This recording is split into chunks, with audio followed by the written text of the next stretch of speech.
noches, bienvenidos a Edición Central desde Caracas, Venezuela. Les saludamos Luis Francisco Blandón y Evelyn Guarenas. Hoy es 1 de mayo del 2026, así que felicitaciones a todos los trabajadores en su día. Buenas noches, Luis, ¿cómo estás? Muy buenas noches, feliz día para ti, a toda la audiencia de Telesur, a todos los trabajadores de nuestra América y el Caribe. Vamos de inmediato con lo más destacado en Edición Central a través de titulares. Así es, con amplias movilizaciones, pueblos del mundo entero conmemoraron el Día Internacional del Trabajador, alzando su voz por la defensa de los derechos y reivindicaciones para el sector laboral.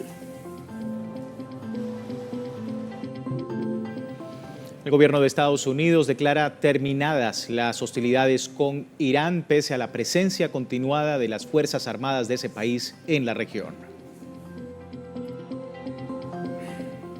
La presidenta de México, Claudia Sheinbaum, ratificó su postura en defensa de la soberanía nacional tras la intervención de la CIA durante operativos en Sinaloa y Chihuahua.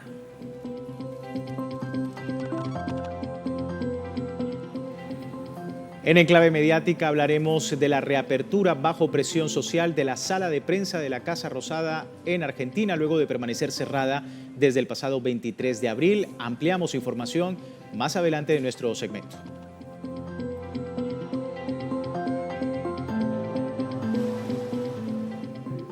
Y nuestro compañero Enrique Guevara ya está listo para traernos el adelanto de la información deportiva. Buenas noches, ¿cómo estás? Hola compañera, ¿cómo estás, Evelyn? Saludos, Luis Blandón, y por supuesto felicitarlos en el Día del Trabajador, no solo a toda la América completa, sino en especial a los trabajadores de esta multiplataforma en su día. Vamos de inmediato entonces a revisar cuál será nuestro principal titular deportivo. Tenemos que la delegación mexicana destacó en buena manera en el Mundial de Clavados que se disputa en China. Detalles de esta información junto a otras, por supuesto, se la vamos a ampliar más adelante, en breve, acá en Edición Central. Por eso la invitación siempre queda abierta, quédese con nosotros. Gracias, Quique. Y nosotros en el espacio cultural les traemos detalles del Concierto por la Paz, una cita musical que se desarrolla este 1 de mayo en la ciudad de Caracas, en Venezuela. Este evento cierra la gran peregrinación contra las sanciones, además de celebrar a las y los trabajadores, mujeres y jóvenes con diversos géneros musicales distribuidos en 8 tarimas simultáneas.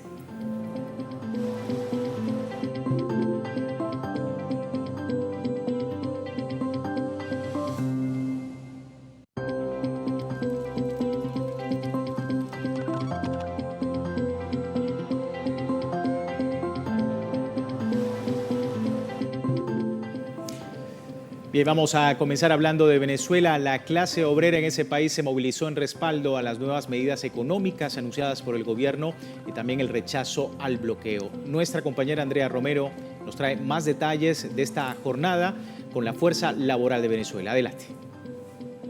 Buenas noches, compañeros, saludos a toda la audiencia. Así es, la clase obrera venezolana se concentró aquí en Caracas, la capital venezolana, no solo para conmemorar su lucha histórica y su resistencia ante el bloqueo que enfrenta Venezuela, también para respaldar los anuncios económicos realizados por la presidenta encargada Delcy Rodríguez el día de ayer, jueves 30 de abril. Pero para mostrarles más detalles de lo que fue esta jornada, les presento el siguiente material. Diversos sectores productivos del país tomaron el centro de Caracas bajo un ambiente de unidad. El sector universitario, clave en la formación profesional, analizó el impacto del incremento de los ingresos anunciado por el Ejecutivo Nacional. Acá, bueno, para con nuestra presencia declarar pues un rotundo apoyo a las medidas que tomó, la medida económica que anunció la presidenta encargada ayer, la cual en el marco de las posibilidades económicas del país, nosotros pensamos que es una decisión ajustada, es justa en este momento. Para las mujeres trabajadoras, este anuncio representa un avance significativo, considerando que Venezuela sigue enfrentando medidas coercitivas que limitan su flujo financiero.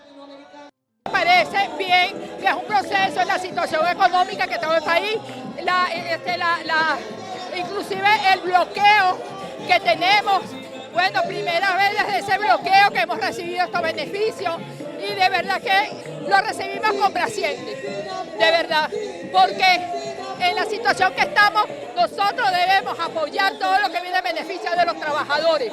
Poco a poco vamos avanzando y vamos haciendo nuestros logros y queremos un país productivo y nosotros mismos tenemos que poner de nuestra parte también para poder salir adelante. El sector petrolero, blanco principal de los ataques externos, también alzó su voz, asegurando que la unidad nacional es la clave para superar cualquier dificultad. Nosotros estábamos desde hace tiempo con un sueldo mínimo, pero hoy podemos decirle a nuestro pueblo y al mundo que se están reivindicando con los bloqueos, con las medidas coercitivas. Venezuela está echando para adelante. Lo único que le pedimos al gobierno norteamericano que nosotros aquí en Venezuela estamos unidos, estamos construyendo una vida de paz. La progresividad de los beneficios laborales es el denominador común en la opinión de los manifestantes, quienes ven en este 1 de mayo un punto de inflexión hacia una nueva etapa de bienestar social. Y hoy la clase obrera está celebrando un día fundamental, un día donde nosotros, los hombres y mujeres, respaldamos las medidas que se han dictado y en función de eso un aumento progresivo, que pueda sustancialmente ir adelante. A pesar de las sanciones, el pueblo trabajador venezolano continúa apostando a la producción y a la paz territorial. Con esta concentración se evidencia que el pueblo venezolano trabajador continúa apostando a la producción, a la soberanía y también a la paz territorial, algo que en unidad han destacado que debe mantenerse en todo el país. De esta manera retornamos el contacto al estudio. Muchísimas gracias a nuestra compañera Andrea Romero. Seguimos con información relacionada al Día del Trabajador. Este 1 de mayo, bajo el gobierno del cambio, la clase obrera no solo celebra lo alcanzado, sino que se moviliza para blindar sus derechos y definir el rumbo político de Colombia. Tatiana Portela nos amplía los detalles. Al ritmo de los tambores dio inicio la jornada del 1 de mayo en Colombia. Una movilización donde distintos sectores laborales se dieron cita para reclamar y profundizar las reformas laborales que ha impulsado el primer gobierno progresista de Colombia. Hemos recuperado las horas nocturnas, los recargos nocturnos, los dominicales, la forma de contratación. Ahorita estamos a puerta de posiblemente un decreto que termine con la tercerización y con los contratos basuras que hemos planteado nosotros, que es lo que ha hecho que la juventud pierda la esperanza en el futuro, porque no hay contratación estable, no hay contratación segura, no hay cómo un trabajador tenga la certeza de generarle un futuro a su familia. Quienes por primera vez han sido reconocidos y visibilizados temen hoy desaparecer por cuenta del bloqueo del Congreso para mantener el Ministerio de la Igualdad. El Ministerio ha impulsado lo que es el Sistema Nacional del Cuidado y como Sistema Nacional del Cuidado no podemos, o sea, somos pioneros en Latinoamérica también y no podemos regresar todo este tema de derechos, sino que tenemos que seguir avanzando. Por esto la importancia de que el Ministerio se mantenga y por esto la importancia de que defendamos el ministerio y defendamos lo que estamos haciendo como trabajadores y trabajadoras. También es importante y quiero resaltar que el ministerio está compuesto por trabajadores y trabajadoras que venimos de todo el territorio nacional. O sea, no estamos solo concentrados en Bogotá, sino que estamos aquí apostándole a una transformación social. Sindicalistas de todo el mundo llegaron hasta Bogotá para hacer presencia este 1 de mayo y buscar la unidad de los pueblos latinoamericanos. Nosotros creemos que efectivamente hay que generar una gran alianza de todos los sectores progresistas de la región y del mundo. Por eso es clave la elección en Colombia, es clave la elección de octubre en Brasil y vamos a trabajar en cada uno de los países de la región. También, claro, en mi país, Argentina, porque necesitamos también sacarlo a Milei y poner un gobierno popular. Esta movilización no solo busca profundizar los derechos laborales, sino también recolectar firmas para convocar al pueblo a una asamblea constituyente. Habría que decir, quienes estamos de acuerdo con la necesidad de adelantar un proceso de reforma constituyente es para garantizar el fortalecimiento de la Constitución de 1991, no su desmonte. El desmonte corrió por cuenta de la gobernanza paramilitar de Álvaro Uribe Vélez. Durante 16 años sistemáticamente adelantaron 36 contrarreformas constitucionales que terminaron sin duda alguna transformando la posibilidad de construir el Estado social de derecho. Esta es la última gran movilización bajo el primer gobierno progresista del país, una jornada que marca un punto de inflexión de cara al 31 de mayo. En las urnas, la ciudadanía definirá el rumbo de la nación entre la continuidad del proyecto de la ultraderecha o la consolidación del sector que ha reivindicado las demandas históricas de los trabajadores. Tatiana Portela, Telesur, Bogotá, Colombia. Y de Colombia nos vamos a Ecuador. El Día Internacional del Trabajador volvió a ser escenario de protestas. Miles de trabajadores se movilizaron en Quito para rechazar la precarización laboral. Nuestra corresponsal Elena Rodríguez nos comparte más detalles de toda esta situación. Adelante, Elena. Hola, qué gusto saludarte. Saludos también para nuestra audiencia en América Latina y el mundo. Así es, entre consignas, pancartas y expresiones artísticas, diversos sectores sociales confluyeron en una jornada que evidenció tensiones crecientes entre el movimiento obrero, los estudiantes, los artistas, las mujeres y el gobierno. A las demandas laborales se sumaron cuestionamientos políticos y críticas al rumbo económico del país. Les hemos preparado un informe. Decenas de miles de trabajadores se movilizaron en Quito en el marco del Día Internacional del Trabajo. Las consignas apuntaron contra la precarización laboral, el avance de políticas neoliberales impulsadas por el gobierno de Daniel Noboa y exigieron la renuncia del mandatario. Tenemos este 1 de mayo combativo, unido, alegre, sin miedo. Mientras que es un gobierno miedoso, intenta callarnos con juicios, intenta ponernos militares, intenta hacer de todo, pero estamos aquí felices, firmes y dignos. La jornada avanzó bajo un fuerte resguardo militar. Los manifestantes denunciaron una presencia desproporcionada de Fuerzas Armadas que, aseguran, buscó intimidar la protesta. El resguardo deberían dar a los ecuatorianos de la delincuencia, los militares deberían estar en la frontera, los militares deberían cumplir otra función que la que dice la Constitución, proteger la soberanía y los derechos de los ecuatorianos, no prestarse para tapar los actos de corrupción. El colectivo Perros Callejeros, junto a decenas de agrupaciones culturales, ocupó el espacio público con intervenciones artísticas. Desde ahí cuestionaron la política exterior de Noboa, que la describen como alineada con Estados Unidos. Expresaron también su rechazo al genocidio del pueblo palestino. Recordemos que los Estados Unidos, Israel y el sionismo son los que han hecho mucho daño y siguen haciendo daño. Es un homenaje en lo personal, un homenaje a esos palestinos caídos y asesinados y martirizados todos los días. Durante la marcha también se rechazaron las medidas económicas vinculadas al Fondo Monetario Internacional. Los trabajadores sostienen que, bajo el discurso del ajuste fiscal, estas políticas han profundizado el desempleo. Tenemos una brecha salarial de alrededor de $460, o sea, la mayoría de trabajadores ecuatorianos están empobrecidos. En Ecuador el salario básico es de $482, mientras la canasta básica asciende a $830. Apenas 3 de cada 10 personas cuentan con empleo adecuado, mientras más del 56% sobrevive en la informalidad, sin contrato, sin seguridad social y sin garantías laborales.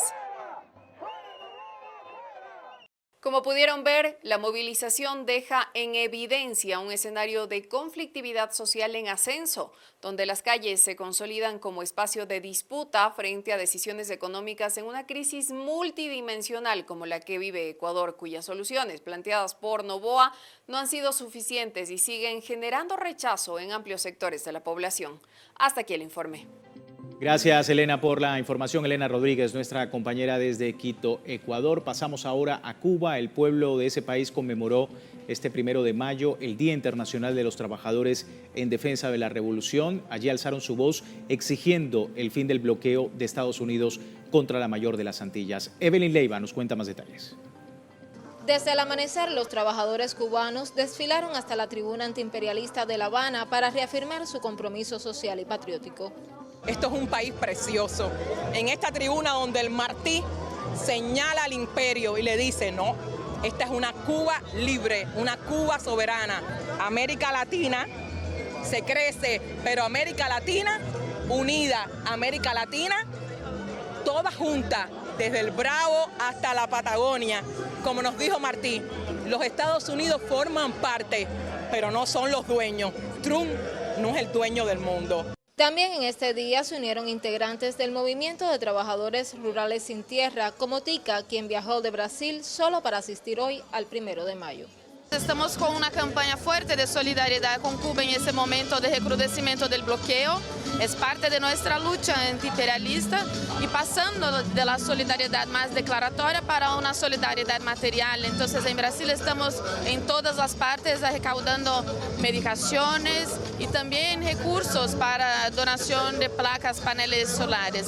Entonces es un momento muy fuerte de solidaridad y compromiso con el pueblo cubano y la revolución cubana. Nubia lleva 8 años en la isla caribeña y ya se siente una cubana más. Cuba tem uma resistência histórica e nesse momento de agudização de toda a ação de Trump e dos Estados Unidos, temos que intensificar nossa solidariedade internacionalista e com isso o movimento reafirma no 1 de maio a necessidade de uma aliança internacional em defesa de Cuba bajo bloqueio. Para este integrante de Manos Fueras de Cuba, traer ayuda solidaria y participar en el desfile es la manera en que no se queda de brazos cruzados y ajena a la situación de Cuba. Significa mucho estar aquí, especialmente hoy en este día de los días de los trabajadores, del trabajador internacional, porque pues tenemos mucho en común y queremos brindar nuestro apoyo, brindar nuestra solidaridad. Ricardo pertenece a la Sociedad Cultural José Martí de Brasil. Desde la prédica martiana envía un mensaje a los pueblos del mundo. Esto es el significado que patria es humanidad, como decía Martí. Entonces, la unidad del pueblo, de todo el mundo, en torno de Cuba, es necesario porque defender Cuba es defender la humanidad. Entonces, ese momento es muy importante para que todos nosotros entendamos que la unidad de los trabajadores del mundo va a vencer el imperialismo y derrubar el bloqueo contra Cuba. Más de 6.230.973 personas dieron su firma por la patria, un ejemplo del sentir de un pueblo que hoy sufre la política hostil estadounidense, pero resiste y construye. Estamos en contra de la guerra, en contra de todo tipo de agresión, en contra de todo tipo de dominación y, por supuesto, vamos a seguir defendiendo lo que hemos conquistado. Ahí tuviste a varios líderes históricos de la revolución. Bueno, ahí viste al general de ejército que está muy activo en todos los procesos que se están organizando para garantizar la defensa de nuestra soberanía. Un día emotivo para los cubanos, una evidencia de la autodeterminación de un pequeño David contra el Goliat del imperio norteamericano. Javier Campanería y Evelyn Leiva Romero, Telesur, La Habana, Cuba. Y como en varios países del mundo, también en El Salvador este viernes el movimiento social salió a las calles a conmemorar el Día Internacional de la Clase Trabajadora. A las movilizaciones se sumaron movimientos ciudadanos descontentos con el régimen de Nayib Bukele. Desde la capital salvadoreña recibimos el informe de nuestro corresponsal Roberto Hugo Presa. Así lucían este viernes las calles de San Salvador. Decenas de organizaciones sindicales se sumaron a la marcha popular que conmemora el Día Internacional de la Clase Trabajadora. Una masiva protesta en la que reclamaron al gobierno por el retroceso en materia laboral. Nos encontramos en un momento histórico, en un momento de regresión para la calidad de vida y los derechos de nuestra clase.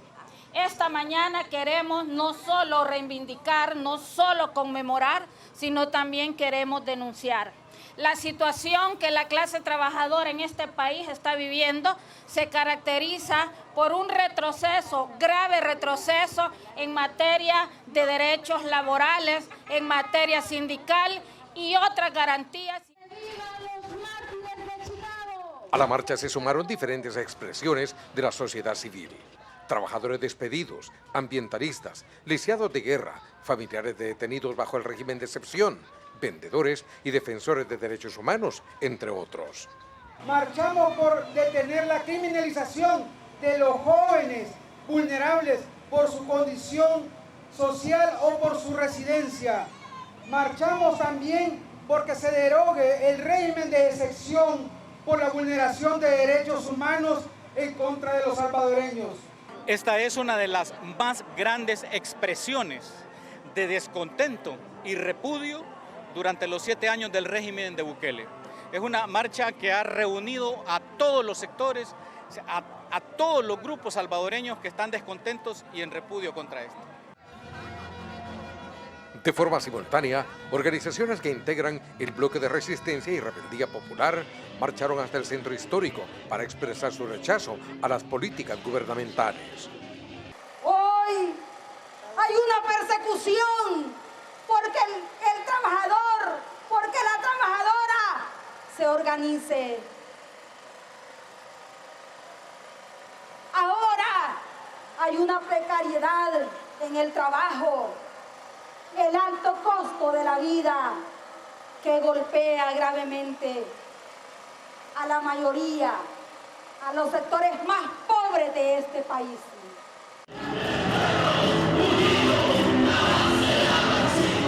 También partidos opositores se sumaron a la movilización.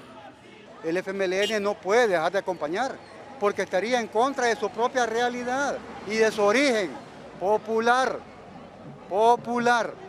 Por eso acá estamos con nuestras bases, nuestros militantes, nuestros veteranos y veteranas, con la juventud, que es bastante la que está expresándose. En medio de las pancartas, con leyendas de rechazo al gobierno, ondeaba la bandera de Venezuela, en solidaridad con el presidente Nicolás Maduro y su esposa, que este mes cumplen 4 meses de haber sido secuestrados. Una de las movilizaciones concluyó aquí, en el centro histórico de San Salvador, mientras que otras se dirigieron a otros puntos de la capital salvadoreña. Roberto Hugo Presa, Telesur, El Salvador. Vamos a Guatemala. Miles de trabajadores docentes marcharon en la capital para exigir reformas laborales, denunciar precariedad en el sector educativo y alertar sobre la represión sindical en el marco del Día Internacional de los Trabajadores. Nuestro compañero Santiago Botón nos cuenta más detalles. Miles de trabajadores toman las calles de la capital guatemalteca. Entre la multitud avanzan maestros de 15 departamentos que exigen la aprobación de la iniciativa 6591, una propuesta que, según indican, busca corregir condiciones laborales en el sector educativo. Son compañeros que han venido laborando por más de 18 años para el Ministerio de Educación y que pedimos que se nos presupueste, que contemos con todas las condiciones laborales como los demás compañeros, buscando la igualdad. Son más de 25,000 docentes guatemaltecos que laboran bajo el régimen temporal conocido como Renglón 021, sin posibilidad de ascenso, con jubilaciones desiguales y denuncian una situación de precariedad laboral. Nosotros venimos ganando lo mismo que ganábamos hace 18 años y es lo mismo que venimos ganando hoy en día. Tenemos esa desventaja que no vamos a jubilarnos con los 7.500, 8.500 que tienen los otros maestros que tienen escalafón, sino que nos retiramos con los 3.500, 3.600 que andamos recibiendo el día de hoy. Junto a los maestros marchan sindicalistas y trabajadores que denuncian represión, amenazas e incluso asesinatos por organizarse en sindicatos, especialmente en plantaciones palmeras y otras industrias. Donde más se da en el sector privado, la represión hacia los trabajadores, en las maquilas, en la caña de azúcar, palma africana, en todos estos lugares no dejan organizarse a los trabajadores. Entonces incluso hay muertes. El movimiento sindical guatemalteco también advierte sobre el incremento de la informalidad laboral como consecuencia directa de políticas neoliberales que no generan empleo formal, atentando contra los derechos laborales. En primer lugar, eso es consecuencia de un modelo que no provee ni da condiciones para generar empleo formal. Además de un empleo formal que prevea y que tenga dentro de su agenda un verdadero trabajo decente. En el Día Internacional de los Trabajadores, las calles reflejan la disputa por derechos laborales, exponen la brecha entre el poder económico y la justicia social. Santiago Botón, Telesur, Ciudad de Guatemala. Y de Guatemala nos vamos a Uruguay. Ante miles de personas se realizó un nuevo acto por el Día Internacional de los Trabajadores en Montevideo, con propuestas centradas en la mejora del salario, las condiciones de trabajo, una estrategia nacional para el desarrollo y modificar el régimen de seguridad social. Veamos los detalles con Mateo Grille. Bajo la consigna por trabajo, salario y justicia social, Uruguay es su gente, la clase obrera uruguaya conmemoró un nuevo Día Internacional de los Trabajadores. Desde la mañana, decenas de personas se acercaron a la Avenida del Libertador para participar de un acto en donde hubo reconocimientos, pero también se plantearon las principales demandas del movimiento popular. Entendemos que hay avances en la negociación colectiva, pero las grandes determinantes del país siguen asociadas a un esquema político-económico donde sus limitaciones impiden que solucionemos temas como la pobreza infantil, que haya más de 500.000 de uruguayos y uruguayas que ganan menos de 25.000 pesos líquidos, que tengamos una asignación hacia la educación en cuanto a presupuesto todavía insuficiente. Si no rompemos esa lógica y esos límites, no vamos a dar respuesta a las grandes necesidades de nuestro pueblo. Es un 1 de mayo que reivindica la lucha de siempre, la pobreza extrema, la falta de trabajo, la falta de salud, de vivienda, pero además dentro de un contexto de empuje imperialista que nos obliga a contemplar el mundo desde una realidad diferente, que es este mundo tan adverso donde hay tanta impunidad del capital, de la falta de justicia, de la falta de derechos humanos, de su ejercicio y de su defensa. Es decir, estamos como en una barbarie. Durante el acto también fue recibida la Organización de Madres y Familiares de Detenidos Desaparecidos y se convocó a participar de la movilización anual por memoria, verdad y justicia. Además, la jornada por el Día de los Trabajadores estuvo marcada por reclamos por mejoras salariales, reducción de la jornada laboral, una estrategia nacional de desarrollo productivo, políticas contra la pobreza infantil, gravar a los sectores de mayores ingresos, entre otros. Mientras haya un trabajador sin salario, una compañera al borde de desalojo, un conflicto abierto, un sindicato perseguido, un trabajador que pierde su vida, uno que se accidenta, la clase trabajadora no se va a callar. Si tocan a uno, respondemos todos. Y si avanzan sobre nuestros derechos, vamos a redoblar la lucha. El antiimperialismo también estuvo presente en el acto con el reclamo permanente de poner fin al bloqueo genocida contra Cuba y su revolución. Queremos condenar una vez más el bloqueo y las amenazas hacia la hermana República de Cuba, que viene hace más de 6 décadas soportando un bloqueo criminal y financiero que constituye una situación sin precedente en la historia moderna del mundo y que actualmente se ve recrudecida por el bloqueo absoluto del combustible.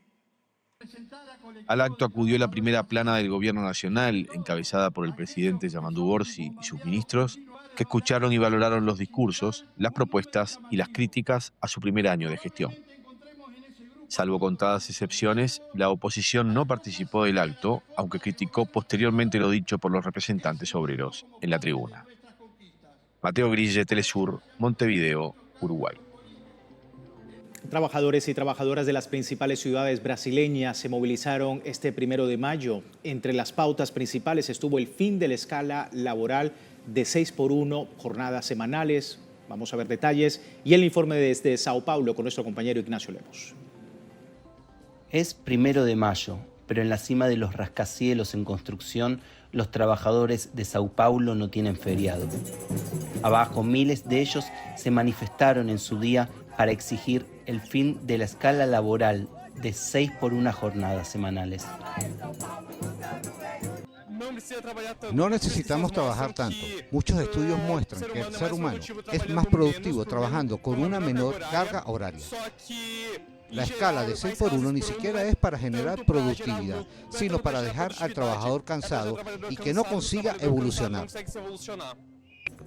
El gobierno de Lula logró índices positivos en la reducción de la pobreza extrema, disminución del desempleo, aumento del empleo formal, recuperación de los salarios reales y mayor control de la inflación. Sin embargo, la economía continúa siendo un factor de preocupación para la población en las encuestas de cara a las elecciones presidenciales de octubre. Creo que los trabajadores viven muy endeudados en Brasil, no de ahora, sino desde el golpe. Los trabajadores sufrieron un impacto en su bolsillo y se vienen endeudando. El agravante ahora son las bets, las apuestas online. En Brasil están quitando dinero del bolsillo del trabajador, quitan dinero del presupuesto familiar. Esa es la plaga del momento. En su pronunciamiento por el Día del Trabajador, el presidente Lula anunció medidas gubernamentales para aliviar la economía de las familias endeudadas, con restricciones sobre el uso de aplicaciones de apuestas online. Además, defendió el proyecto que envió al Congreso para la reducción de la carga horaria laboral de 44 a 40 horas, sin reducción salarial. Existe vida más allá del trabajo. El capitalismo ya se desarrolló lo suficiente para reducir el peso de las contrataciones, de la reducción de la jornada laboral, porque la productividad aumentó mucho y sin duda aumentará aún más, para que los trabajadores tengan más vida, para cuidar a sus hijos, más ocio, más acceso a la cultura, vivir más con calidad. Proyecto para reducir las jornadas laborales se ha votado como máximo en junio por el Congreso, en medio de un clima tenso por el reciente rechazo del Senado al ministro de la Corte Suprema designado por Lula y la reducción de la condena de Jair Bolsonaro por intento de golpe de Estado. Ignacio Lemus y Julia Nassif para Telesur. Nos vamos ahora a Honduras. Las movilizaciones del 1 de mayo en este país reunieron a sindicatos, trabajadores y sectores sociales que demandaron mejores condiciones laborales, acceso a la salud y respuestas ante el alto costo de la vida. Nuestro compañero Karim Duarte nos cuenta los detalles. Miles de hondureños se movilizaron este viernes en Tegucigalpa, San Pedro Sula y otras ciudades para reivindicar la lucha de los trabajadores por mejores condiciones laborales. La jornada transcurrió entre pancartas, música y consignas, bajo fuerte presencia policial y con cierres temporales en varias vías. Derogar o declarar inconstitucional la ley de trabajo a tiempo parcial y regular precios de la canasta básica y alquileres. Aprobar una ley que regule las relaciones de terciarización de los empleados de las empresas de seguridad, de limpieza y otros servicios que han sido históricamente explotados. Durante las movilizaciones, sindicatos y organizaciones obreras exigieron salarios dignos, rebaja en los combustibles y medidas para frenar el alto costo de la canasta básica. La problemática que nos enfrentamos día a día es el aumento del combustible, la canasta básica, los salarios un poco cortos y nos enfrentamos a un clima de inseguridad. Pero esperamos en Dios que en la mesa de diálogo nos podamos sentar para resolver todas estas cosas. Totalmente una masacre laboral en las diferentes instituciones del Estado, incumpliendo, despidiendo a la gente sin pagarle sus derechos que por ley le corresponde y que la Constitución se los permite. Por lo tanto, hoy este día la clase obrera aprovecha para manifestar su disgusto contra el Estado de Honduras.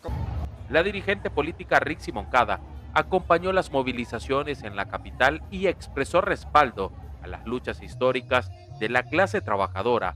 Durante la jornada, cuestionó que mientras los trabajadores continúan exigiendo mejores salarios, sectores empresariales siguen siendo beneficiados con exoneraciones fiscales en medio de la crisis económica que enfrenta el país. Ahorita aprobaron un ajuste de hambre para la clase trabajadora. Le dieron 4.000 millones al régimen de importaciones temporales de la élite. Le dieron 4.000 millones de exoneraciones por 5 años más. O sea, le acaban de dar a la élite 20.000 millones de lempiras. Y a los trabajadores les aumentaron 700 lempiras. Esa es la diferencia que hay que hacer. Ellos van tras la privatización de la educación, de la salud, del territorio. La jornada del 1 de mayo también recordó la histórica huelga bananera de 1954, considerada uno de los movimientos obreros más importantes en Honduras y Centroamérica. A 72 años de aquella protesta, sindicatos sostienen que las luchas laborales continúan vigentes en medio de los desafíos económicos y sociales que enfrenta el país. Para Telesur, desde Tegucigalpa, Honduras, Karim Duarte. En el marco del Día Internacional de los Trabajadores, el presidente de Colombia, Gustavo Petro, destacó en un discurso los logros de su gestión y el cumplimiento de sus propuestas de campaña. El mandatario colombiano calificó el aumento del salario mínimo como un logro fundamental y aseguró que su gobierno lo transformó en un salario vital para las familias colombianas. Resaltó que esta medida ha mejorado las condiciones de vida de los trabajadores y sus hogares. Estas declaraciones se dan en un contexto de lucha contra las políticas de ajuste que pretenden precarizar los derechos laborales en ese país. Y también dijimos ese diciembre y firmamos el decreto que no solo bastaba aumentar el salario real mínimo, en un 17% alcanzó antes de diciembre, sino que había que cumplir la Constitución y llevar ese salario mínimo al nivel en que cada familia con 2 trabajadores en promedio, con 1,5 en general, puedan comer, puedan satisfacer las necesidades de la reproducción mínima de la vida.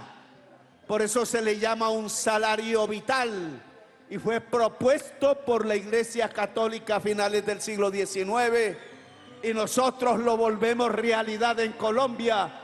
Cualquiera que sea la religión del trabajador, crea o no crea, porque ese es un derecho del pueblo de Colombia y lo hicimos realidad como uno de los mejores logros del gobierno de la vida en el país de la belleza. El presidente de Colombia, Gustavo Petro, aseguró que su gobierno logró un acierto fundamental al reducir el hambre y la desnutrición infantil en el país. No solo las estadísticas oficiales, sino la charla, la conversación con la gente nos dice que hay más comida, nos dice que el hambre ha retrocedido, nos dicen que ahora sí mueren muchísimos menos niños de desnutrición que ese último año fatídico de Duque.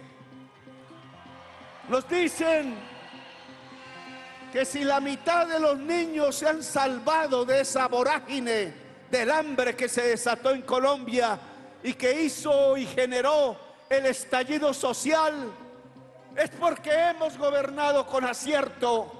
Errores hay, indudablemente, siempre los habrá, pero en lo fundamental apuntamos donde tocaba.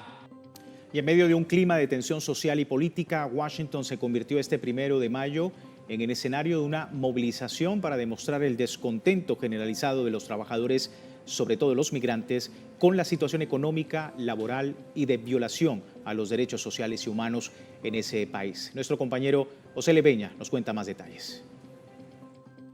¿Qué queremos? ¡Justicia! Aunque en Estados Unidos el 1 de mayo no es feriado oficial, este viernes miles de personas salieron a las calles en distintas ciudades del país para conmemorar el Día Internacional de los Trabajadores.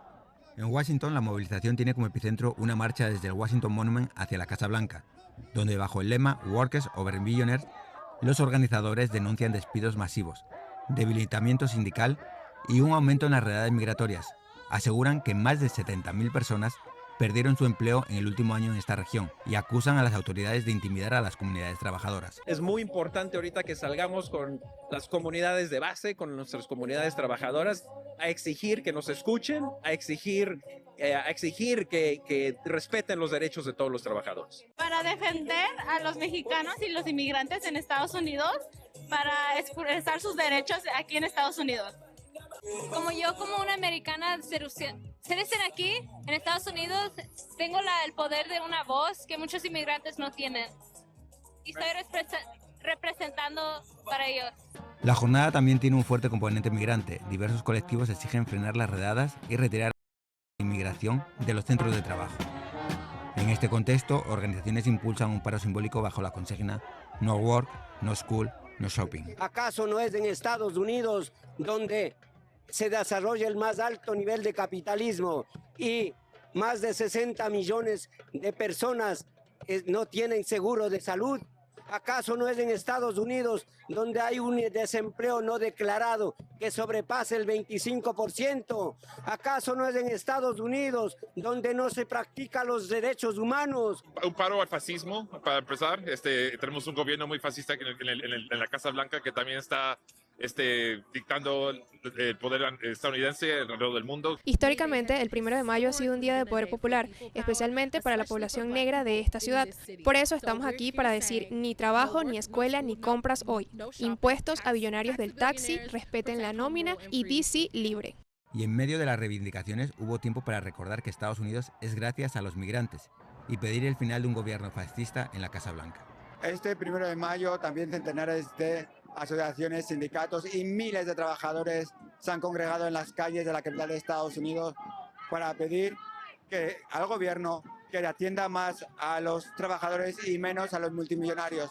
Pero en especial se han congregado miles de migrantes para pedir más seguridad para ellos, más seguridad para sus puestos de trabajo, pero también más seguridad para sus familias y que salga el ICE de las calles de la capital de Estados Unidos. En Washington, José Leveña, Telesur. Bien, momento de hacer una pausa en edición central. Al regreso les contamos, la Casa Blanca informó al Congreso que las hostilidades con Irán han sido terminadas a pesar de la presencia continuada de las Fuerzas Armadas estadounidenses en la región. Ya venimos.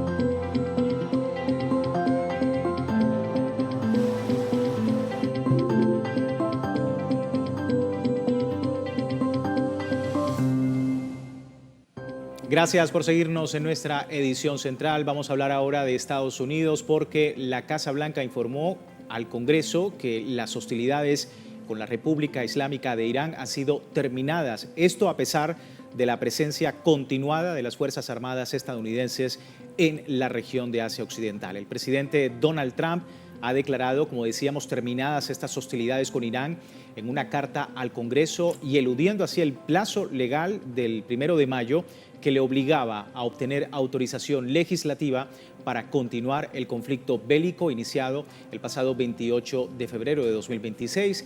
De esta forma, el Ejecutivo considera que aún no ha alcanzado el límite de 60 días de acción militar que, según la Ley de Poderes de Guerra de 1973, exige buscar la aprobación formal del Congreso de los Estados Unidos. Esta interpretación permitiría a la Casa Blanca evitar la necesidad de solicitar la aprobación del Congreso para una acción militar que se prolongue más allá de los 60 días. Y por otra parte, los demócratas han exigido una aprobación formal y el vencimiento del plazo de 60 días que habría sido un punto de inflexión para muchos republicanos que apoyaron acciones temporales contra Irán, pero insistieron en el consentimiento del Congreso para estas misiones más largas. Mientras sigue la tensión en todo el mundo en torno a las acciones militares y el impacto que ha generado sobre todo en el estrecho de Hormuz, en el sector de los combustibles, por supuesto, la inflación también se ha disparado en este país americano precisamente por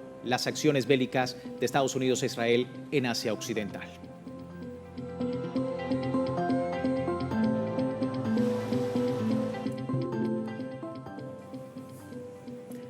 A través de una carta emitida por la Casa Blanca al Congreso, el gobierno de Trump recalcó: el 2 de marzo del 2026 informé al Congreso que el 28 de febrero del 2026 las fuerzas de Estados Unidos habían iniciado la operación Furia Épica y habían comenzado a realizar ataques de precisión contra el régimen de la República Islámica de Irán. La amenaza que Irán representa para Estados Unidos y nuestras fuerzas armadas sigue siendo significativa.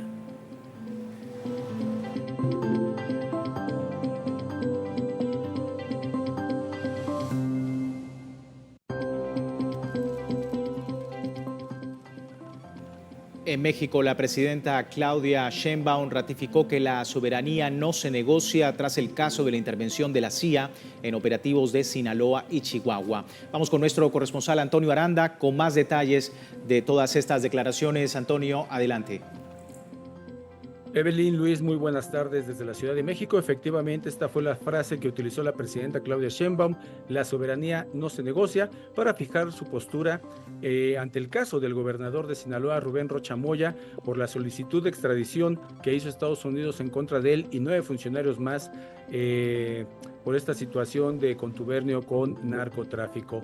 Además, la presidenta también señaló que este asunto de los agentes de la CIA operando en el estado de Chihuahua, pues también incluye esta parte de este comentario donde ella menciona que todas estas situaciones influyen para que México tenga que salir a imponer la soberanía y el respeto a sus leyes ante todas estas situaciones que evidentemente, ella señaló, están mostrando una falta de respeto hacia nuestro país. Durante su conferencia matutina cotidiana, que en este caso fue en el marco del Día del Trabajo, Claudia Sheinbaum rechazó las versiones que señalan que su gobierno enfrenta una presión externa en ambos casos, lo decíamos por el de los agentes de la CIA operando en Chihuahua y por estas solicitudes de extradición a funcionarios mexicanos. Aseguró que el gobierno de México actúa con firmeza y autonomía y, refiriéndose a sí misma, dijo que la presidenta está fuerte y sólida. Además, agregó que siempre va a defender la soberanía por encima de todo. Escuchamos cómo fue que ella lo expresó.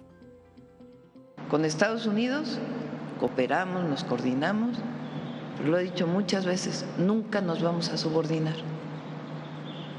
porque es un asunto de dignidad.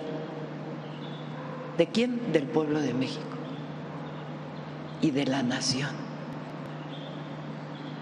El caso Chihuahua lo lleva la Fiscalía, el caso Sinaloa lo lleva la Fiscalía. Hay instancias, instituciones en las que creemos que están llevando estos casos y ellos tienen que informar. Pues la presidenta está fuerte, está sólida y muy segura.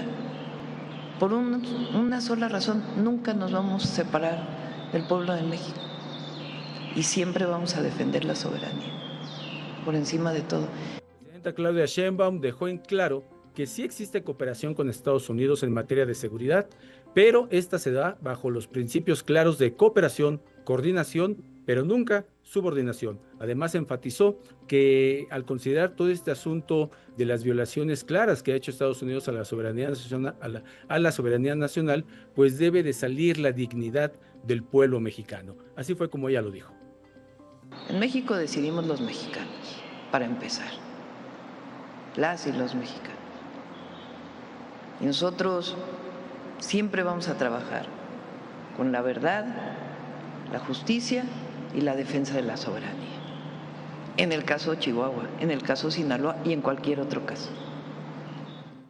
Respecto a la solicitud de extradición contra el gobernador Rubén Rocha Moya, gobernador del estado de Sinaloa, así como la polémica por la presunta participación de agentes de la CIA en operativos de Chihuahua, la presidenta Sheinbaum indicó que ambos asuntos están siendo atendidos por las instancias correspondientes. En este caso, la Fiscalía General de la República, que por cierto, hoy en la Ciudad de México dio una conferencia donde informó que por lo menos en lo respectivo al caso del gobernador de Sinaloa, Rubén Rocha Moya, pues ha hecho ya una investigación de la cual se desprende que no hay indicios concretos y contundentes para que él tenga que ser detenido y sometido a un proceso de extradición hacia los Estados Unidos. Hasta aquí mi reporte.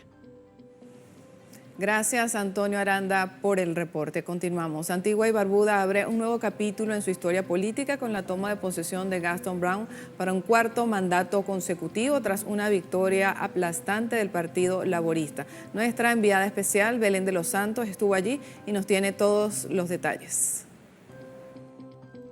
Gaston Brown fue juramentado para un cuarto mandato consecutivo en Antigua y Barbuda, abriendo un nuevo capítulo para la nación insular, tras una victoria contundente que otorgó al Partido Laborista 15 de los 17 escaños parlamentarios.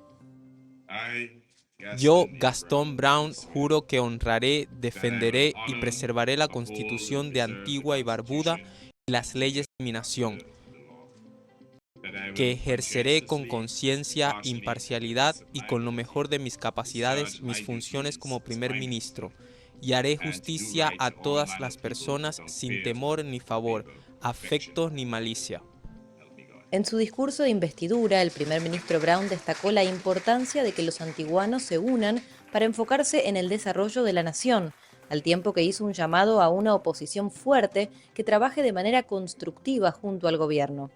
Como líder caribeño con participación activa en la construcción de mecanismos de cooperación regional, también subrayó el potencial impacto de esta victoria más allá de las fronteras. En lo que a mí respecta, Antigua y Barbuda se convertirá en el epicentro de un renacimiento caribeño. Lideremos con el ejemplo. Asegurémonos de que Antigua y Barbuda se convierta en un faro de crecimiento y desarrollo para su pueblo, que pueda ser replicado en todo el Caribe. Así, con un mayor respaldo y una fuerte mayoría parlamentaria, el partido gobernante mira ahora hacia adelante para cumplir con el mandato del pueblo. Continuar el camino de recuperación económica, impulsar la inversión y crear más oportunidades para los trabajadores y las familias en todo el país. Creo que en los próximos 5 años vamos a seguir viendo más actividad económica en Antigua y Barbuda, que conducirá a una mayor distribución de la riqueza. Ese es el objetivo. Y de esta forma, con un mensaje de unidad tanto a nivel nacional como internacional, el Partido Laborista de Antigua y Barbuda comienza un nuevo mandato para los próximos 5 años. Belén de los Santos, Javier Hernández, para Telesur, desde St. John's, Antigua y Barbuda. Gracias a Belén de los Santos por esta cobertura. Seguimos con otras informaciones. Colombia celebra triunfo contra farmacéuticas transnacionales al lograr reducir los costos de los medicamentos genéricos para pacientes con VIH. El país latinoamericano alcanzó una victoria en su soberanía sanitaria, gracias a que el Tribunal de Justicia de la Comunidad Andina falló a favor del interés público, permitiendo la producción del genérico dolutegravir para tratar el VIH. La sentencia desestima la demanda de las compañías VI Healthcare y Shionogi & Co., que se oponían a la suspensión de la patente del medicamento. Con este fallo, el gobierno colombiano podrá garantizar la producción del fármaco genérico por razones de interés público.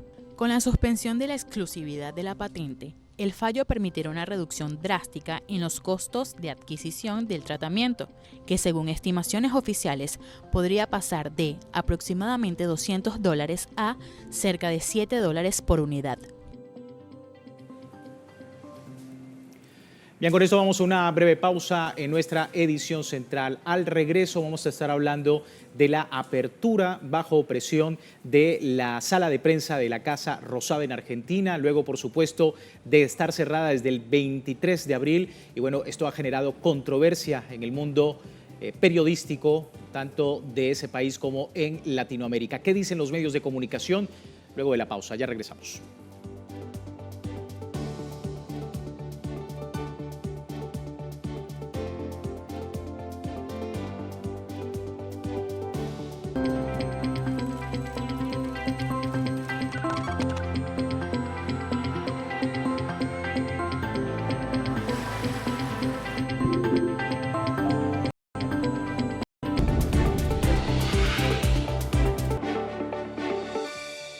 Gracias por seguirnos en Edición Central. Hoy en Enclave Mediática nos posicionamos en Argentina porque bajo presión de sectores gremiales y populares, el gobierno de ese país anunció la reapertura de la sala de prensa de la Casa Rosada para el próximo lunes 4 de mayo y luego de permanecer cerrada desde el pasado 23 de abril, algo que generó, por supuesto, controversia en todo el ámbito, el arco político y también periodístico de esa nación. Veamos. Esta decisión surge ante la intensa tensión ejercida por gremios y organismos internacionales, que tildaron la restricción como un hecho autoritario sin precedentes desde el retorno de la democracia. La medida coincide con el regreso del atributado jefe de gabinete Manuel Adorni a los micrófonos, en lo que será su primera conferencia de prensa en medio del escándalo mediático que lo rodea, quien enfrenta acusaciones por presunto enriquecimiento ilícito. Por otro lado, los periodistas acreditados denunciaron ante el Congreso la escalada de agresiones verbales por parte del presidente Javier Milei, quien los calificó de corruptos y basuras repugnantes, luego de acusarlos de estar vinculados con una presunta campaña de espionaje ilegal en contra de la Administración Nacional, la cual intentaba justificarse en que los trabajadores de prensa presuntamente buscaban desprestigiar la gestión del mandatario argentino. Asimismo, los periodistas indicaron que estos ataques sistemáticos buscan apartar la atención de la crisis económica y evadir investigaciones sobre la gestión de los funcionarios. Aunado a esto, la Conferencia Episcopal Argentina se unió al rechazo a través de un comunicado que condenó la violencia e instó a eliminar los mensajes de odio gubernamentales. El arzobispo Jorge Lozano resaltó la importancia del rol del comunicador dentro de la sede ejecutiva, que funciona de manera casi ininterrumpida desde la década de 1940. Mientras el gobierno de Milei intenta normalizar su relación con la prensa tras el atropello autoritario del cierre, el trasfondo sigue siendo el mismo, una arremetida que muestra una gestión autoritaria que niega el derecho a la información oportuna y veraz, debilitando su democracia luego de décadas de construcción. Vamos ahora a los medios de comunicación y sus titulares. Empezamos con el portal La Nación de Argentina, que titula lo siguiente: el gobierno reabre la sala de periodistas, pero en la Casa Rosada advierten que habrá más controles.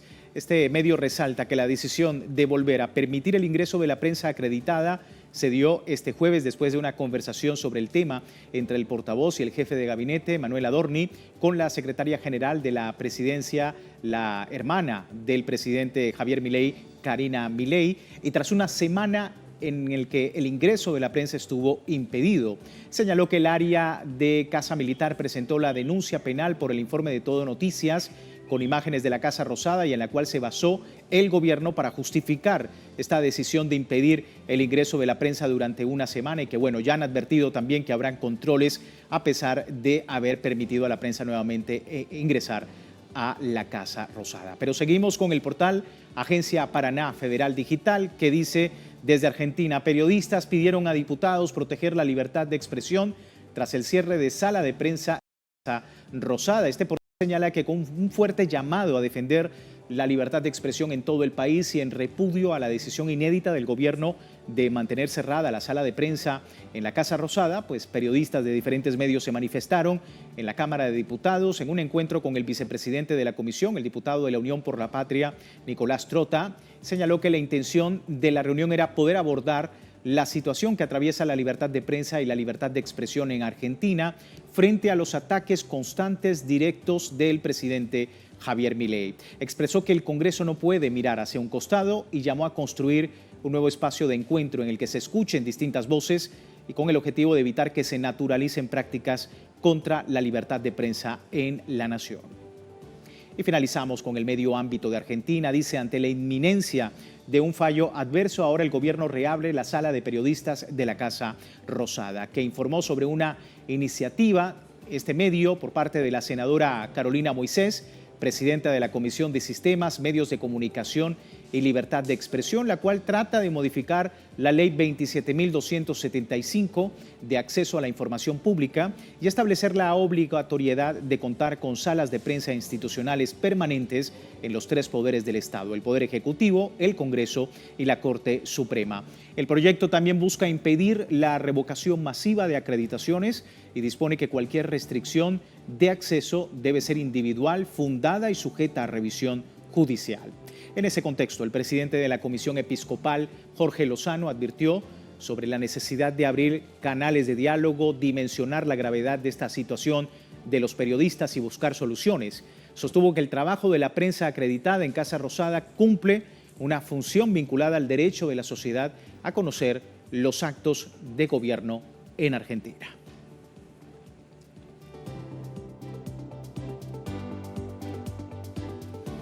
Con esto finalizamos, muy atentos a la situación periodística en Argentina. Vamos a una breve pausa. Enrique Quique Guevara más adelante con la información deportiva. No se retire.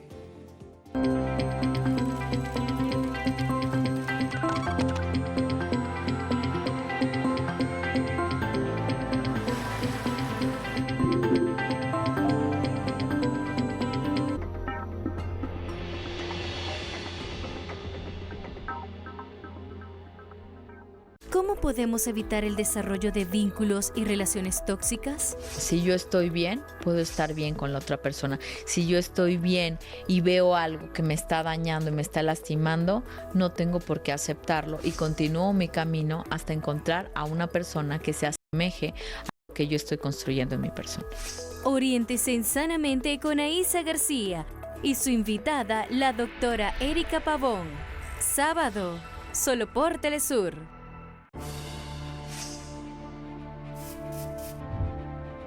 Millones se forjan nuevos caminos con la esperanza de un futuro mejor. Cruzan líneas imaginarias hacia lo desconocido. Conozcamos las historias de quienes viven entre fronteras. Todos los jueves, solo por Telesur.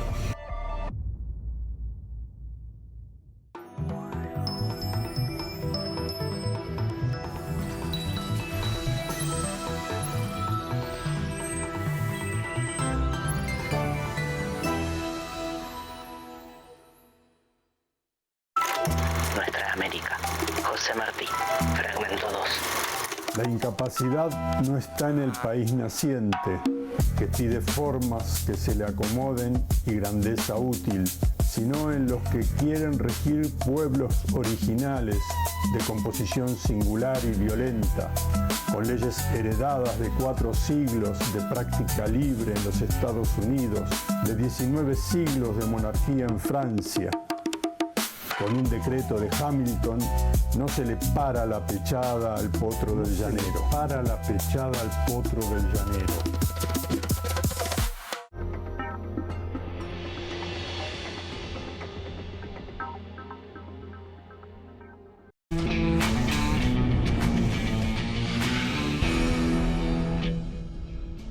Bien, aquí estamos listos entonces para la información deportiva, pero no sin antes tenemos una información y tenemos que la presidenta encargada de Venezuela, Delcy Rodríguez, felicitó al primer ministro de Antigua y Barbuda, Gastón Brown, tras su reelección, tras las elecciones generales del pasado 30 de abril. A través de su Telegram expresó, y le damos lectura textual: en nombre del pueblo y del gobierno de la República Bolivariana de Venezuela, felicito al primer ministro Gastón Brown por esta nueva victoria electoral, así como al pueblo de Antigua y Barbuda por su participación democrática en este proceso. Este resultado refleja la confianza renovada en su liderazgo y en la continuidad de su proyecto de gobierno. Desde Venezuela lo celebramos con genuino aprecio y reiteramos nuestra voluntad de seguir fortaleciendo los lazos de hermandad, cooperación y solidaridad que unen a nuestros pueblos del Caribe, avanzando juntos en una agenda común de desarrollo y bienestar compartido.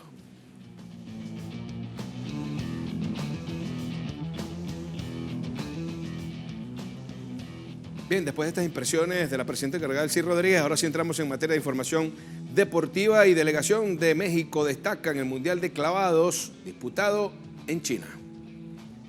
La dupla mexicana de Osmar Olvera y Juan Celay obtuvieron la primera medalla para la delegación de México tras conquistar la medalla de plata en el trampolín de 3 metros con una puntuación de 420.57, logrando brindar un sólido arranque en el Campeonato Mundial de Clavados que se está celebrando en Beijing, China. El segundo triunfo vino en la categoría de equipo mixto, donde participaban Aranza Vázquez, Osmar Olvera, Alejandra Estudillo y Randall Willars, quienes conquistaron la prueba en equipo mixto de 3 metros y 10 metros, que entre los 6 clavados, 4 individuales y 2 sincronizados, sumaron un total de 422.50 puntos, adjudicándose la presea de plata. La última victoria vino en la categoría de 10 metros sincronizados, donde la dupla de Kevin Berlin y Randall Willars obtuvieron un puntaje de 403.2, que los dejó en el tercer lugar del podio, con una corta diferencia ante el conjunto ucraniano que logró 404.28. Con estos resultados se espera que la delegación mexicana pueda asegurar varios boletos para Los Ángeles 2028.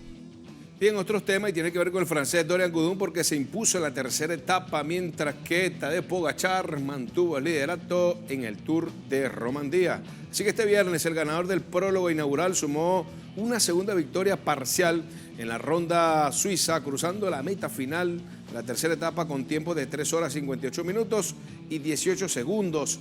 Asimismo, Finn Fisher-Black volvió a subir al podio del día, esta vez de segundo, seguido por Valentín Pérez-Pientré de tercero, ambos con el mismo tiempo que el ganador, mientras que el líder de la clasificación general, Tadej Pogačar, finalizó de cuarto lugar y mantiene una ventaja ligera de 17 segundos apenas.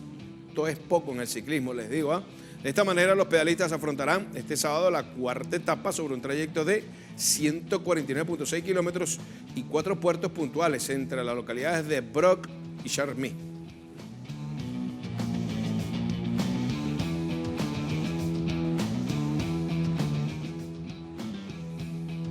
Bien, más información de ciclismo, en este caso el italiano Cristian Bagatti, firmó este viernes ya su victoria en la sexta etapa del Tour de Turquía, tras finalizar en solitario una larga escapada además del pelotón en el tramo final.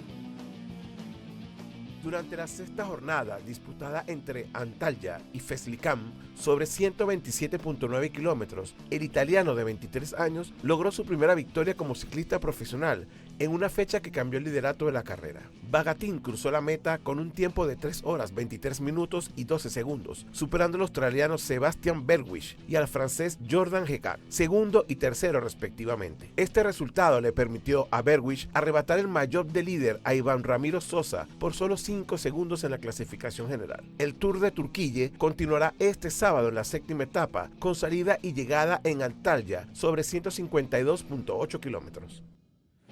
Bien, y seguimos más a esta hora para ciclismo. En este caso tiene que ver con Luis Ángel Maté, porque ganó su primera Titan Desert en Marruecos, mientras que el triunfo en la categoría femenina fue para la neerlandesa Tisa Kurtikas, el español y además ex profesional de ruta y conocido como el Lince de Mabella. Logró una victoria parcial en la primera etapa de la carrera que le adjudicó una ventaja de 9 minutos. Finalmente llegó como el vencedor absoluto, llevándose su primer título de la Titan marroquí, y junto a él subieron al podio Bruno Rosa de segundo y Vicente Quiles tercero. Por su parte, en la categoría femenina hay que destacar a Tisa Kurtikas, que subió al podio acompañada por Pilar Fernández y Petra Partikovac, cerrando así la 21ª edición de una de las carreras en bicicleta de montañas más desafiantes del planeta.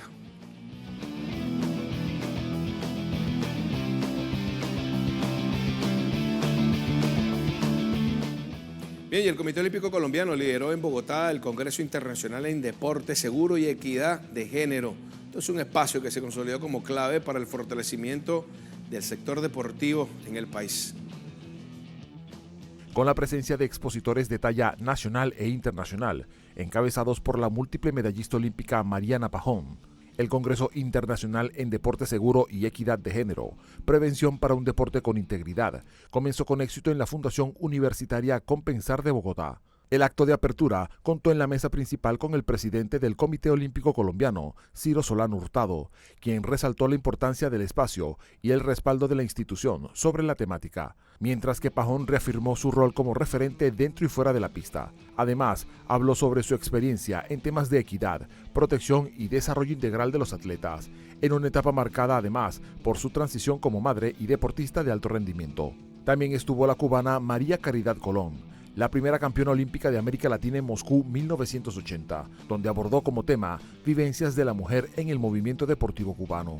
La segunda jornada contará con otros momentos importantes y la presencia de ponentes de Brasil y Chile. Bien, otros temas. El tenista japonés Kei Nishikori anunció que se va a retirar del circuito profesional al finalizar esta temporada 2026, poniendo fin así a una carrera marcada por múltiples logros históricos, por el talento que tenía y además por su resiliencia. A sus 36 años, el ex número 4 del mundo confirmó la noticia a través de sus redes sociales, donde expresó que, pese a su deseo de continuar, considera que ha llegado el momento de cerrar su etapa como profesional. He decidido retirarme al final de esta temporada, señaló el japonés. Nishikori deja un legado imborrable, especialmente en Asia, donde se convirtió en un auténtico pionero. En 2014 hizo historia al alcanzar la final del US Open, siendo el primer tenista japonés en lograrlo en la era moderna. Además, alcanzó el cuarto puesto del ranking ATP en 2015, el mejor de su carrera, y conquistó un total de 12 títulos en el circuito profesional, consolidándose como el jugador más exitoso de la historia del tenis masculino japonés. Su carrera en los últimos años estuvo marcada por constantes lesiones que limitaron su rendimiento y continuidad en el circuito, situación que terminó influyendo en su decisión de retirarse.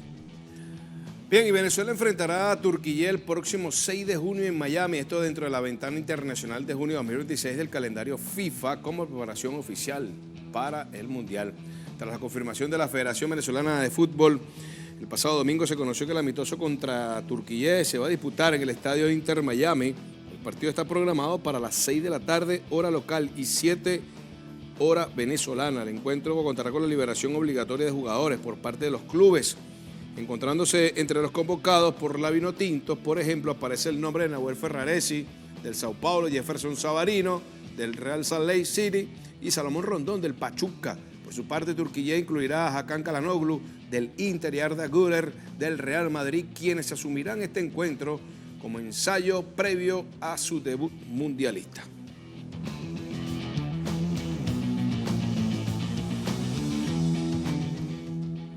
Bien, nos vamos hasta Brasil a esta hora. ¿Qué les parece? Porque la pareja, el dueto local conformado por André Loyola y Renato Lima, finalizaron la fase clasificatoria como líderes de su grupo en el torneo Élite 16 del voleibol de playa.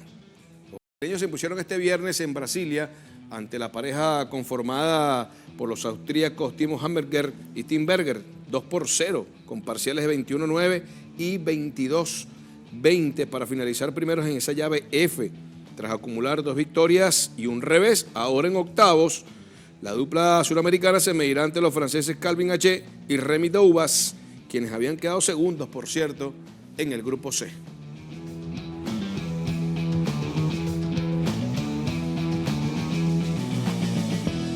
Tenemos información de la NBA porque la franquicia Milwaukee Bucks anunció a Taylor Jenkins como el nuevo entrenador a partir de la temporada 26-27.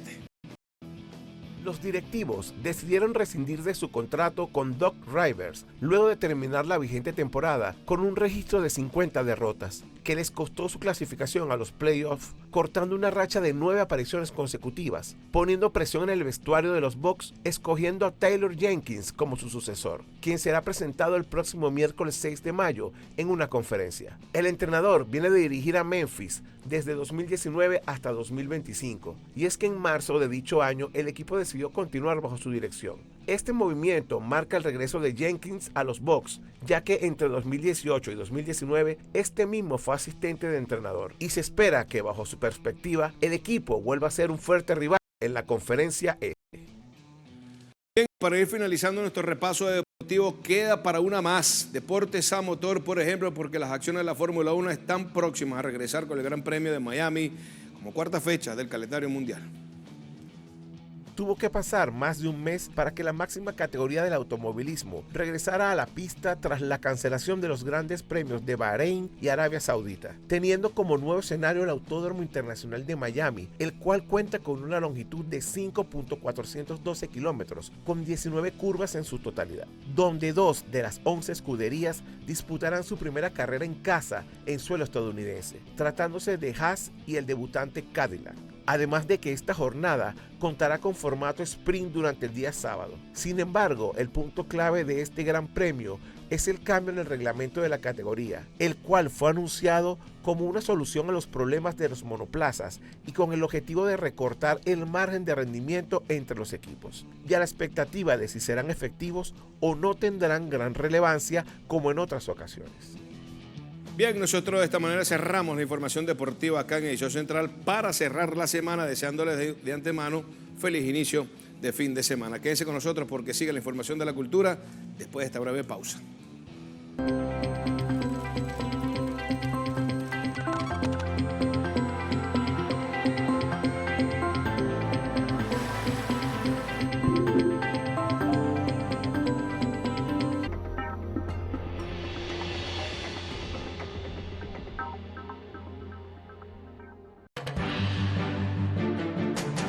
¿Qué tal? Les habla Jorge Gestoso. Te invito a que me acompañes en un nuevo programa en donde estaremos hablando sobre las controversias del Mundial de Fútbol 2026 con otro notable invitado, Abel Arcia, abogado y doctor jurídico desde Nueva York, solo por Telesur.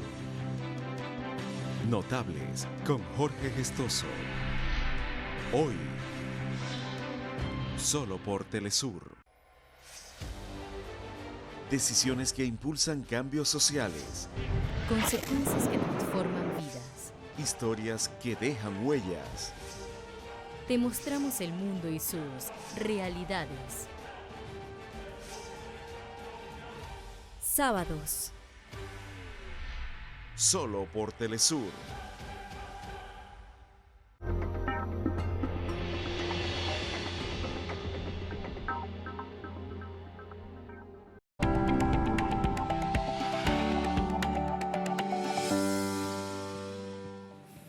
Bienvenidos al Espacio Cultural en Edición Central. Comenzamos. En Venezuela este viernes 1 de mayo se desarrolló el Festival por la Paz y Sin Sanciones, que reunió a más de 60 artistas nacionales e internacionales en el Día del Trabajador.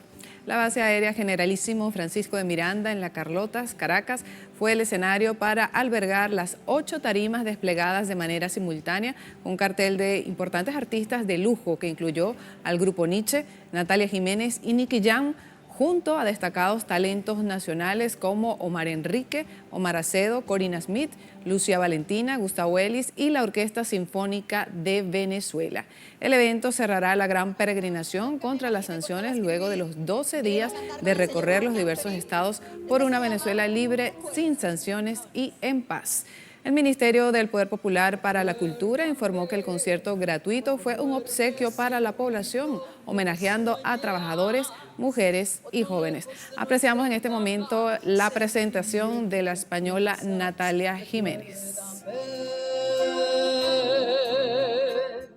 Recuérdame cuando parta y no regrese a nuestra casa, cuando el frío y la tristeza se funden y te abrazan. Recuérdame, recuérdame cuando mires a los ojos del pasado. Pasamos a otro tema y Venezuela se despide de uno de sus referentes de la bibliotecología e investigación histórica del país, Santos Luzardo Jimiop Aponte, profesional con una trayectoria que supera las 3 décadas dedicadas a la preservación del patrimonio documental y la formación académica. Jimiop Aponte en su formación cuenta con un magíster en bibliotecología y ciencias de la información. Además, destacó como profesor por más de 30 años de la Escuela de Bibliotecología y Archivología de la Universidad Central de Venezuela, lugar donde también se desempeñó en roles gerenciales. Hasta su deceso ocupó el cargo de jefe coordinador de la Biblioteca del Museo Bolivariano. Asimismo, fue coordinador de la Red de Bibliotecas de Museos Históricos e investigador activo de la Fundación Centro Nacional de Estudios Históricos. Santos Luzardo destacó además como ponente internacional y autor de diversas publicaciones en libros y revistas especializadas. Entre sus reconocimientos se encuentran el Premio Nacional de Historia 2023, galardón que le fue otorgado en un acto desarrollado en la Casa Amarilla, liderado por la presidenta encargada Delcy Rodríguez, quien para ese momento ocupaba el cargo de vicepresidenta.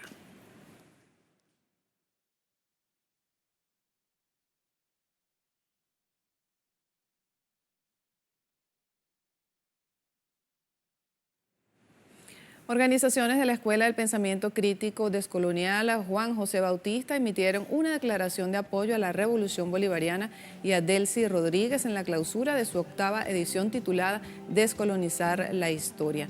Tras finalizar el evento, diversas organizaciones emitieron una declaración de respaldo irrestricto a la Revolución Bolivariana, resaltando el liderazgo de esta nación para preservar la paz tras el ataque estadounidense del 3 de enero que resultó en el secuestro del presidente Nicolás Maduro y su esposa Cilia Flores. El colectivo de intelectuales y movimientos sociales ratificó su compromiso con el diálogo y la estabilidad del Estado frente a las agresiones externas, mientras que para el ministro de la Cultura, Raúl Casal, reivindicó el debate crítico como herramienta estratégica para confrontar la dominación capitalística y la hegemonía mediática.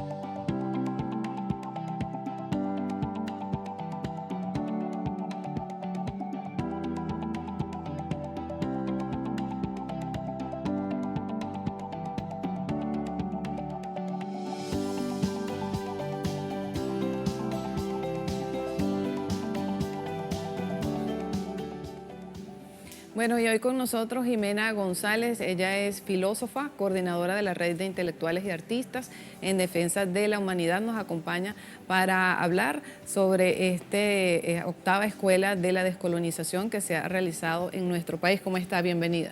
Hola, buenas noches. Muchas gracias por la invitación. Gracias a usted por su tiempo para Telesur. Bueno, queremos saber cómo se manifiesta la descolonización en la historia, actualmente en la guerra de relatos que existe entre el poder hegemónico y los pueblos que están en resistencia. Mira, si me permite, quisiera empezar leyendo el comunicado que sacamos al final de la Escuela de Pensamiento Crítico Descolonial, Juan José Bautista, porque bueno, para nosotros fue muy importante terminar con eso. Igual es cortito, si me permites leerlo rapidito. Por favor. Comunicado de la 8ª Escuela de Pensamiento Crítico Descolonial, Juan José Bautista Segales. Venezuela transita momentos muy complejos a consecuencia de la agresión militar perpetrada por los Estados Unidos contra el pueblo y gobierno de la República Bolivariana de Venezuela, el día 3 de enero de 2026. Este ilegal ataque provocó el asesinato de más de 120 personas y el secuestro del presidente constitucional Nicolás Maduro Moros y de la diputada y primera combatiente Cilia Flores. En estas condiciones, el gobierno bolivariano, presidido por la presidenta encargada Delcy Eloína Rodríguez Gómez, ha desarrollado acciones con los objetivos estratégicos de 1. Preservar la paz y la estabilidad de la patria. 2. Rescatar al presidente Nicolás Maduro y Cilia Flores. Y 3. Mantener el poder político y la continuidad del proceso revolucionario, lo que implica el desempeño en difíciles y asimetrías condiciones. Desde la 8ª Escuela de Pensamiento Crítico Descolonial, Juan José Bautista, reunida en Caracas, en el CELAR del 27 al 30 de abril de 1926, nosotras levantamos nuestra voz para 1. Expresamos nuestro solidario apoyo a la presidenta encargada Delcy Eloína Rodríguez Gómez. Su valentía de mujer en tiempos de dura y fáctica agresión imperialista estadounidense nos la revela como una líder que ha permitido garantizar la estabilidad del Estado venezolano y la paz de la República con pertinencia política y aplomo revolucionario. 2. Condenamos de manera energética la ilegal agresión militar del gobierno de Estados Unidos contra la patria de Bolívar. 3. Levantamos nuestro apoyo a la causa común de la paz en la Venezuela bolivariana y respaldamos los justos reclamos nacionales, regionales e internacionales por la liberación y devolución del presidente constitucional Nicolás Maduro Moros y la diputada Cilia Flores. Con la prudencia sentipensante y sentido del tiempo histórico, confiamos en las rutas dialógicas, no soberbias ni egoístas, como hermanos y hermanas del proyecto histórico de la revolución bolivariana. Lucidez para la contención, flexibilidad táctica, claridad en el horizonte y ternura propositiva para blindarnos en el apoyo plural de una revolución que atraviesa un por ahora más complejizado y más convocante de las más cimarronas, lúcidas y potentes expresiones de comunicación y liderazgo colectivo. Unidad y más unidad, viviremos y venceremos. Para mí era importante leer esto justamente por este tema de la guerra de relatos. Hay unas matrices muy fuertes que se están dando, que hablan también en un cierto medio intelectual, digamos, de una cierta izquierda que toma posiciones un poco puristas a nivel revolucionario, de que hubo traición o de que el proceso se está perdiendo el rumbo, o cuestionamientos sobre nuestra presidenta encargada. Por eso para nosotros, bueno, esta declaratoria es muy importante, ¿no? En el cierre de la escuela yo estuve hablando de este tema específico, ¿no? Que yo creo que es un tema que tiene que ver con la vigencia del pensamiento crítico y la posibilidad realmente de poder ponerlo en movimiento. Estamos en una guerra mediática muy fuerte en la cual la gente está acostumbrada a tener respuestas inmediatas, a tener el análisis inmediato o a poder poner las cosas en la categoría de una vez. Y obviamente el proceso en el cual estamos en este momento amerita reflexión, amerita poder hilar las cosas que se están diciendo, las disputas que se están dando. Y yo creo que el pensamiento crítico y bueno, espacios como la escuela son centrales para poder posicionarse en esa guerra de relatos. Y sobre la memoria viva, para terminar, sobre este tema, es la memoria de nuestras luchas, la memoria de nuestras luchas compartidas, lograr posicionarnos desde todas esas vivencias que vienen de nuestros ancestros, que vienen del largo camino de la Revolución Bolivariana, para poder desde ahí recordar nuestras resistencias, recordar los caminos que hemos logrado inventar frente a un montón de situaciones que han sido muy difíciles para poder justamente rescatarlos y convocarlos para el momento que estamos viviendo ahora. Claro. Háblanos de esa urgencia, de esa necesidad, cómo la escuela ha ido creciendo. Ya estamos en la 8ª edición de esta Escuela del Pensamiento Crítico Descolonial. La urgencia de pasar de la reflexión, de desmontar las narrativas, los relatos eurocentristas, a algo más práctico, algo más tangible que la gente pueda incluso debatir en su casa, pues. Bueno, la escuela empezó en 2016. Imagínate, en ese momento estábamos también en un momento de cercamiento, ¿no? Traer todos esos intelectuales del exterior también fue también un momento muy importante para romper unos discursos que se daba, que acá la gente se estaba muriendo de hambre, que no había comida, que fue un momento realmente muy importante. Yo creo que desde ahí la escuela siempre ha estado, digamos, con ese horizonte, ¿no? De llevar todos estos debates intelectuales que parecen muy abstractos, ¿no? Tú hablas del colonialismo, la descolonialidad, y la gente cree que es algo que pasó hace mucho tiempo o que son teorías muy abstractas, cuando en realidad, si eso lo logras enlazar con situaciones muy concretas que estamos viviendo, no solo en Venezuela, sino en todo el continente, en toda nuestra América, uno se da cuenta que estamos hablando de cosas que siguen pasando, que no son temas, ni son temas teóricos, ni son temas que están en una historia lejana.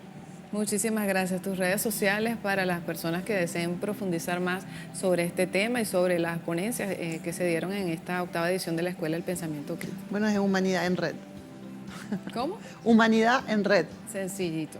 Bueno, Así muchísimas es. gracias, Jimena González, por esta entrevista en el marco de esta 8ª edición de la Escuela del Pensamiento Crítico Descolonización. Vamos nosotros ahora de esta manera a finalizar el espacio de cultura en edición central. Agradecidos por su atención. Recuerden consultar todas las informaciones en nuestro sitio en internet telesurtv.net. Se despide de ustedes Evelyn Guarena. Será hasta una próxima oportunidad y tengan todos una feliz noche y un excelente fin de semana. Me han clavado en la pared contra la espada. He perdido hasta las ganas de llorar. Pero estoy de vuelta, estoy de pie y bien alerta. Eso del cero a la izquierda no me ve.